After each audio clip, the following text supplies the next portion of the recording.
বনের সব পশু পাখি সন্ধ্যা হলেই যে যার মতো করে পালানো শুরু করে।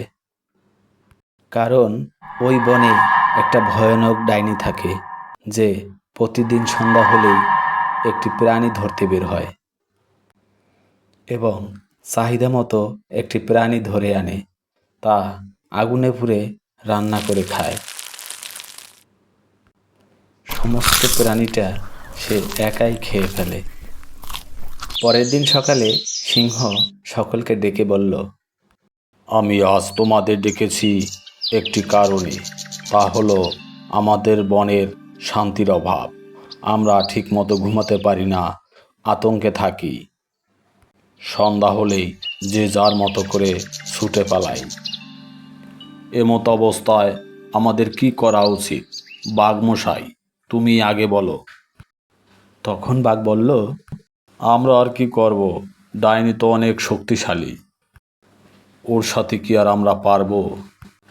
তখন সিংহ হাতিকে বলল, ওরে হাতি ভাই, তোমার তো ভাই অনেক শক্তি, তুমি তো অনেক শক্তিশালী, তুমি কিছু করো।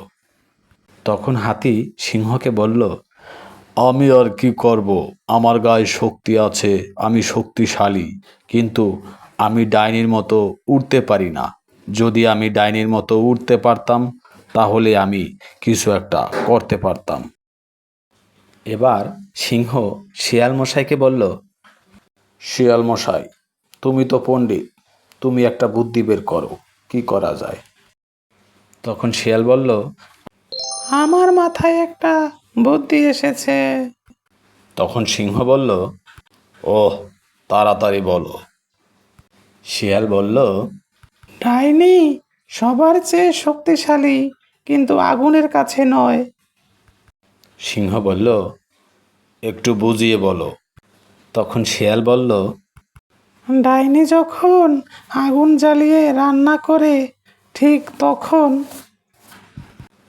হাতিভাই পিছন থেকে ডাইনিকে ধাক্কা দিয়ে আগুনের মধ্যে ফেলে দিলেই তো সব খতম। তখন সবাই বলল, হ্যাঁ হ্যাঁ হ্যাঁ, তাই হোক। প্রতিদিনের মতো ডাইনি আজকেও সন্ধ্যায় প্রাণী ধরতে বের হয়। বনের সব পশু পাখি যে যার মতো করে পালাতে থাকে। গাছের পাখিগুলোও ভয়ে আকাশে উড়ে যায়, যেন বন তাদের একটি আতঙ্কের জায়গা।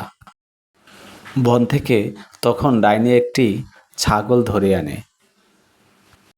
ছাগলটি ধরে এনে আগুন জ্বালিয়ে ছাগলটি রান্না করে আর ভাবে, বাহ, মনের মতো একটা বন পেয়েছি।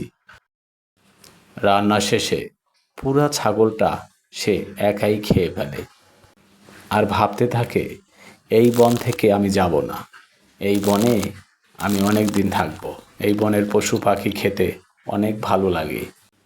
পরের দিন সন্ধ্যায় ডাইনি যখন একটি প্রাণী রান্না করছিল, ঠিক তখনই হাতি পিছন থেকে এসে তাকে ধাক্কা দেয় এবং ডাইনি আগুনের মধ্যে পড়ে যায় এবং পুড়ে মারা যায়। এরপর থেকে ওই বনে সবাই শান্তিতে বসবাস করতে লাগলো। শিক্ষা: শক্তি না থাকলে বুদ্ধি দিয়ে কাজ করতে হয়।